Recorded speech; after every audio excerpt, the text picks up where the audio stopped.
मित्रों नमस्कार, आप सभी का स्वागत है द पीपल वॉइस में। इस समय हम गोंडे पुनेम दर्शन पारिकोपाल लिंगो गोंडे पुनेम दर्शन के आवश्यक चीजों को आपके समक्ष रखने का प्रयास कर रहे हैं, क्योंकि लोगों तक ये पुस्तकें पहुंच नहीं पाती और इंटरप्रिटेशन कुछ लोग गलत कर लेते हैं, गलत समझ जाते हैं। वास्तविकता क्या है, मैं इस किताब से ही बताने का प्रयास कर रहा हूं। आप सब लोग बने रहिए। आज हम अध्याय 15 के अंतर्गत दिए गोंडी पुनेम का सर्वसाधारण नीति बोध। हालांकि जो कुछ भी आपको इसके पहले बताया गया है उन्हीं चीजों का रिपीटेशन होता है और आप लोग बने रहिए। आगे बढ़ते हम लोग। प्रयास रहेगा कि वीडियो छोटा बने, 15 से 17 मिनट का। गोंडी पुनेम का सर्वसाधारण नीति बोध। नैतिकता। गोंडी पुनेम मुठवा पारिकोपाल लिंगो ने अपने सगा शिष्यों को गोंडी पुनेम का पाठ पढ़ाकर उन्हें उसका प्रचार एवं प्रसार करने का मार्गदर्शन किया। उन्होंने गंडो द्वीप के चारों संभागों में निवास करने वाले गंड जीवों में गोंडी पुनेम का प्रचार एवं प्रसार किया और उन्हें सगा सामुदायिक व्यवस्था में संरचित कर हर नार, गुडा, पल्ली, कस्सा और गढ़कोट में गोंडी पुनेम दर्शन का पाठ पढ़ाने हेतु गोटुल, दुमकुरिया, मोरुंग, गेतिहोरा आदि संस्कार केंद्र स्थापित किए। ये शिक्षा केंद्रों को कहा गया है, गोटुल, दुमकुरिया, मोरुंग, गेतिहोरा आदि। नार, गुडा, पल्ली, कस्सा और गढ़कोट ये उसी तरह है जैसे हम लोग कहते हैं गांव,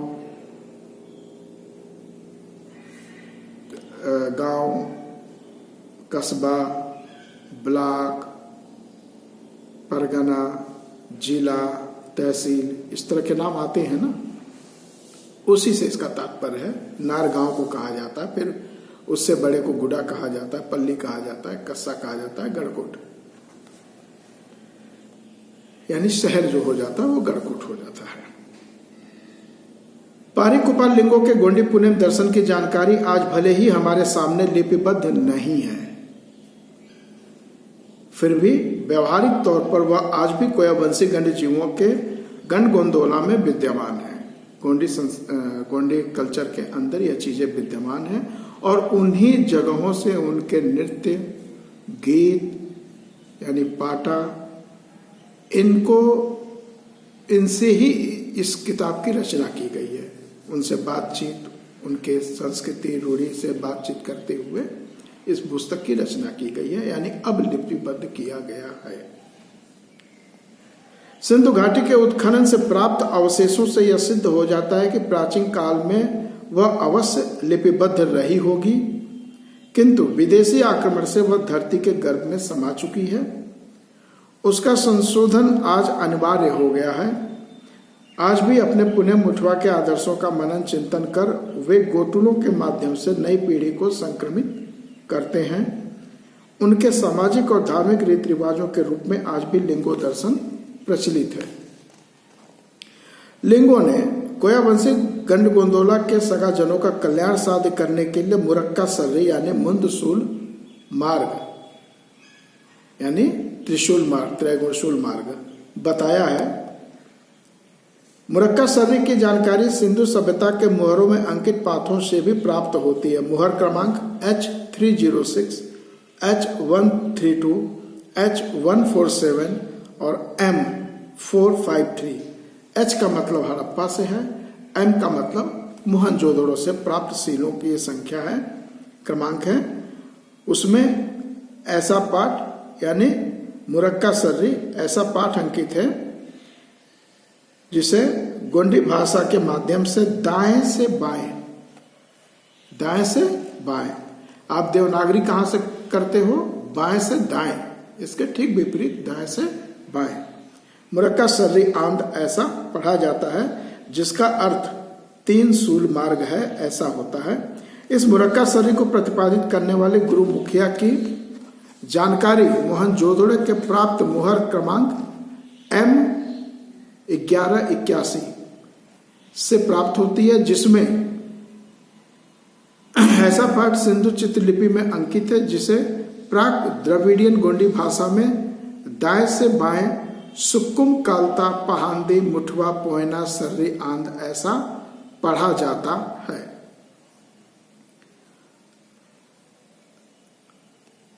जिसका अर्थ सुखमय जीवन का पहांदी गुरु मुखिया का मार्ग है। सुखमय जीवन का सर्वसाधारण नीति बोध जो उनके पुणे मुठवा पोए पहांदी पारी कुपालिंगों ने दी है, वह आज भी कोया वंशीय गोंड समुदाय के गण गोंदोला के गंडजीवों में विद्यमान है। जैसे सगा गंडजीवों की सेवा करना चाहिए, सगा भूमिका या मुठवा की सेवा करनी चाहिए, सगा समुदाय के सियान गुणों की सेवा करनी चाहिए। सियान बोलते ना, सियाना यानी परिपक्व। पुयमोद का अध्ययन करना चाहिए, सगा समुदाय के वृद्ध गंडजीवों की सेवा करनी चाहिए, सगा समुदाय के गंडजीवों का कल्याण साध हो, ऐसे ही वातावरण में ग्राम या कस्बा बनाकर रहना चाहिए। सगा गंडजीवों के साथ प्रेम भाव से रहना चाहिए, सगा गंडजीवों का अहित न हो, ऐसे ही वाणी का प्रयोग करना चाहिए। सगा गंडजीवों को हितकारक हो, ऐसे कर्म अपने कर्मेंद्री से करना चाहिए। दाऊ दाई बाबो यार यानी माता पिता की सेवा करनी चाहिए, दीन दुखियों की मदद करनी चाहिए। सगा गंड गोंदोला समुदाय को घातक हो ऐसे कर्मों से सदा दूर रहना चाहिए, यानी जो कर्म हमें दुख दें, तकलीफ दें, ऐसे कर्मों से हमें दूर रहना चाहिए। हर पल सगा गंड जीवों पर उपकार करते रहना चाहिए। सगा गंड जीवों के साथ प्रेम भाव, बंधु भाव एवं आदर भाव से रहना चाहिए। सगा गंड जीवों के कल्याण में ही स्वयं का कल्याण निहित होता है, इसलिए अपनी बुद्धि, वाणी, कृति और मन से सगा कल्याण ही साध्य करते रहना चाहिए। मुश्किल से मुश्किल समस्याओं का धीरज के साथ मुकाबला करना चाहिए तथा गंड जीवों के कल्याण की भावना सदा मन में संजोए रहना चाहिए। इस तरह पहांदी पारी कुपाल लिंगों के गोंडी पुनेम दर्शन में व्यक्ति विशेष की बजाय, ध्यान दीजिए, व्यक्ति विशेष की बजाय सगा समुदाय के कल्याण को ही महत्वपूर्ण माना गया है। जीवन मूल्यों का बोध। कोयावंशी गोंड समुदाय के गंड जीवों का जीवन मूल्यों के अध्ययन से यह दर्शन होता है कि वे अपने व्यवहार में प्रलोभन प्रवृत्ति को कभी हावी नहीं होने देते। मूलतः उनका स्वभाव गुण धर्म का ही संतोषजनक होता है। उनके पास जो कुछ भी जीवनोपयोगी साधन होते हैं उसी में ही संतुष्ट रहते हैं। उनमें किसी भी वस्तु को पाने की लालसा नहीं होती। वे अपने सांस्कृतिक मर्यादा के बाहर जाकर कभी कोई कार्य नहीं करते। उनका सगा सामुदायिक दर्शन ऐसा है कि उन्हें विशेष मर्यादाओं में सीमित रहने की शिक्षा प्रदान करता है। वे कभी किसी पर क्रोध नहीं करते। रिश्ते रिस बुढ़सिता रिश्ते रिश्ता बिन्नेस मिटे मायो, अर्थात रिश्ते रिस चीजें वही हैं। आज हम बोलते हैं भोजपुरी ना, का हो रिसिया गईला, खुनसा गईला, रिसियाना उसी को लिखा है। रिश्ते रिस बुढ़सिदा यानी क्रोध से क्रोध भड़कता है।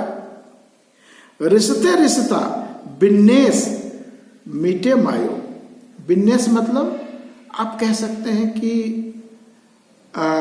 असहमति। रिश्ते रिश्ता बिन्नेस मीटे नहीं, अर्थात क्रोध से क्रोध का कभी अंत नहीं होता। बुद्ध ने नया चीज क्या कहा है? नफरत से प्रेम, नफरत को प्रेम से जीता जा सकता है, नफरत से नफरत को नहीं जीता जा सकता। तो रिश्ते बोध सीधा यानी क्रोध से क्रोध भड़कता है। रिश्ते रिश्ता बिन्नेस मिटे मायो, अक्रोध से क्रोध का अंत कभी नहीं होता। ऐसी उनकी मान्यता है जो 100% सत्य है। रिश्ते रिश्ता किस पिहेम आयो, यानी क्रोध से क्रोध की ज्वाला नहीं बुझती। इंज पिरमांड पर अड़ी हताना, इंज पिरमांड पर अड़ी हताना, इसलिए प्रेम की वर्षा करनी चाहिए, ऐसा उनका गोंडी पुनेम सिद्धांत है।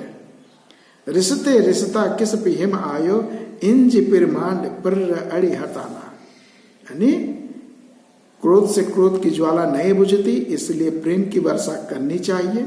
ये गोंडी पुनेम सिद्धांत है जो उनके जीवन से भरा हुआ है। बुद्ध ने भी यही कहा है। वे कभी किसी का द्वेष नहीं करते, वो कभी किसी से द्वेष नहीं करते, क्योंकि उससे कुछ भी साध्य नहीं होता। आप हमसे जलोगे, हम उनसे जलेंगे, उनसे ईर्ष्या करेंगे, द्वेष करेंगे, इससे क्या होगा? कुछ होने वाला है? नहीं। वे हर पल प्रेम भाव से ही सभी सगा गण्य जीवों के साथ अपना व्यवहार करते हैं। प्रेम भाव, फ्रैटर्निटी, बंधुता, यही तो संविधान कह रहा है, यही संविधान कह रहा है। वे पुनेम सर्री सत्य मार्ग के पुजारी हैं, क्योंकि सत्य मार्ग, सत्य नीति, सत्य वचन, सत्य सेवा, सत्य कर्म और सत्य भाव के बिना सगा गण्य जीवों का कल्याण साध्य नहीं हो सकता। ऐसी उनकी पुनेमी मान्यता है। इसलिए वे कभी झूठ नहीं बोलते, दूसरों को अपने स्वार्थ के लिए कभी साधन के रूप में प्रयोग नहीं करते और कभी फांसते नहीं, यानी धोखा नहीं देते। ऐसा करने के लिए उनका मन कभी उन्हें प्रवृत्त नहीं करता। वे कभी प्रकृति के नियमों के खिलाफ नहीं चलते। छल कपट की नीति से वे कभी दूसरों के साथ व्यवहार नहीं करते, यानी छल कपट का व्यवहार नहीं किया जाता। उनका यह सिद्धांत है कि अपने अहितकर्ताओं या दुश्मनों के साथ संघर्ष करना अनिवार्य है, किंतु छल कपट से मारना गोंडी पुनेम नीति के विरुद्ध है। वे निरंतर अपना कर्तव्य करते रहते हैं, दूसरा क्या करते हैं उस पर ध्यान नहीं देते, स्वयं को क्या करना है इसी पर ध्यान देते हैं। यही उनका पुनेमी सिद्धांत है कि अपने कृतियों से, वाणी से या विचारों से दूसरों का कदाप अहित न होने दे। वे निरपेक्ष और पुनेमी भावना से सभी गण्य जीवों की सेवा करते हैं, क्योंकि उनसे भी इनको सेवा प्राप्त होती है। अपनी सेवा कार्य के बदले में वे कुछ भी नहीं मांगते या स्वीकार नहीं करते, वो मांगते नहीं। ऐसा करने पर उनका पुण्य भ्रष्ट हो जाता है, ऐसी उनकी मान्यता है। प्रकृति का हर एक सत्व, हवा, पानी, सूरज, चांद, पशु, पक्षी, पेड़, पौधे तथा वनस्पति सभी अपने कृतियों से गण्य जीवों की सेवा ही करते हैं, किंतु अपनी सेवा के बदले वे कुछ भी नहीं मांगते। इसलिए गण्य जीवों ने भी अपनी सेवा के बदले में कुछ भी स्वीकार नहीं करना चाहिए, ऐसा उनका जीवन मार्ग है। जैसे प्रकृति निस्वार्थ होती है, उसी तरह हमें भी निस्वार्थ भाव से सेवा करनी चाहिए। जो गण्य जीव प्रकृति के नियमों के विरुद्ध अपना व्यवहार करता है, उसके मन को कभी शांति नहीं मिलती। नकारात्मक विचार, नकारात्मक कार्य, नकारात्मक व्यवहार, क्या इससे आपको शांति मिलती है? आपको भी तकलीफ देती है और सामने वालों को भी तकलीफ होती है। उसे सर्वोच्च आनंद की अनुभूति नहीं होती, ऐसी उनकी पुनेमी मान्यता है। रिश्तुन भिसते पिहताना, पखाड़तुन उखाड़ते मैयाना, बोयतुन सुएते मसीना, कैतुन कई सियाना, कैतुन ओई सियाना, सगा सुरतुन सुर सियाना, मोड़ितुन तोड़ी सियाना। अर्थात रिश्तुन भिसते पिहताना, क्रोधाग्नि को प्रेम से शांत करना, पखाड़तुन उखाड़ते मैयाना, अपकार को उपकार से जीतना। अपकार को उपकार से जीतना यानी पखाड़तुन उखाड़ते मैयाना। असत्य पर सत्य से विजय पाना, बुयतिन सुयते मैसाना यानी असत्य पर सत्य से विजय पाना। कैतुन कई सियाना, मददगार को मदद देना। कैतुन ओई सियाना, हाथ से हाथ मिलाना। सगा सुरतुन सुर सियाना, सगा गंड जीवों के कल्याण में ही अपना कल्याण समझना। मोड़ितुन तोड़ी सियाना अर्थात मृतक को मिट्टी देना आदि जो बोध गम्य वचन गोंडी भाषा में प्रचलित हैं, वे सभी उनके गोंडी पुणे मुठवा पहांदी पारी कुपाल लिंगों के वचन हैं जो सर्व कल्याणवादी दर्शन के मूल्यों को व्यक्त करते हैं। इस पाठ को अभी हम यहीं रोकेंगे, थोड़ा लंबा चैप्टर है ये। अगली बार में हम इसको, बल्कि 2 बार में हम इसको अभी खत्म करेंगे। और अभी मैं आपसे 5 मिनट का समय लूंगा भारत के संविधान की उद्देशिका के ऊपर। अगर उद्देशिका को आप पढ़ते हैं जो स्पष्ट लिखा हुआ है, हम भारत के लोग भारत को समाजवादी प्रभुत्व संपन्न, संपूर्ण प्रभुत्व संपन्न, समाजवादी, पंथनिरपेक्ष, लोकतंत्रात्मक गणराज्य बनाने एवं समस्त नागरिकों को, अब आता है सामाजिक, राजनीतिक, सामाजिक, आर्थिक और राजनीतिक न्याय, विचार, अभिव्यक्ति, विश्वास, धर्म और उपासना की स्वतंत्रता, प्रतिष्ठा और अवसर में समता प्राप्त कराने एवं व्यक्ति की गरिमा और राष्ट्र की एकता, अखंडता को सुनिश्चित करने वाली बंधुता को बढ़ाने के लिए। यहां पे देखिए, व्यक्ति की गरिमा और राष्ट्र की एकता, अखंडता को सुनिश्चित कैसे करेंगे? बंधुता बढ़ाकर, फ्रैटर्निटी। यही तो गोंडी भाषा है, यही तो गोंडी मंत्र कह रहा है, यही बुद्ध कह रहे हैं। फिर इसकी कमी हमें क्यों हो रही है? हमारी बंधुता पर, हमारी फ्रैटर्निटी पर कालिमा क्यों लग रही है? हम क्यों नहीं बंधुत्व भाव को बढ़ाते? तो जो हमने ऊपर न्याय, समता और स्वतंत्रता की बात की है, इसको मेरा मानना है कि आपको अपने चरित्र में भी उभारना चाहिए। चरित्र भी आपको इसके अनुसार बनना चाहिए।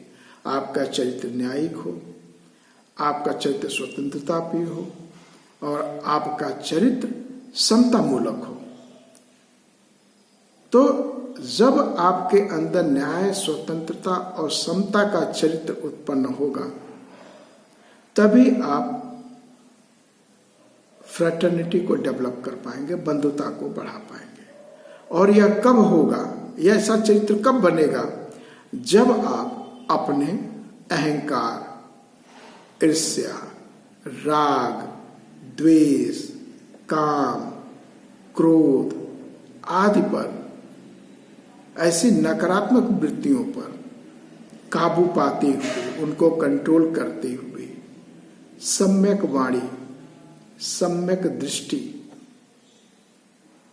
यानी अच्छी भाषा, नपी तुली भाषा, वो भाषा जो प्रिय लगे, ये सम्यक वाणी है।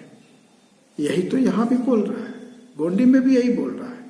जब हम इसका प्रयोग करेंगे अपने कर्मों पर, अपने विचारों पर, अपने बौद्धिक स्तर पर नियंत्रण करेंगे, यानी अपने अंदर की नकारात्मक चीजों पर काबू पाएंगे, तभी ऐसा चरित्र, न्याय, समता, स्वतंत्रता का पैदा होगा और तभी हम बंधुता को विकसित कर सकते हैं।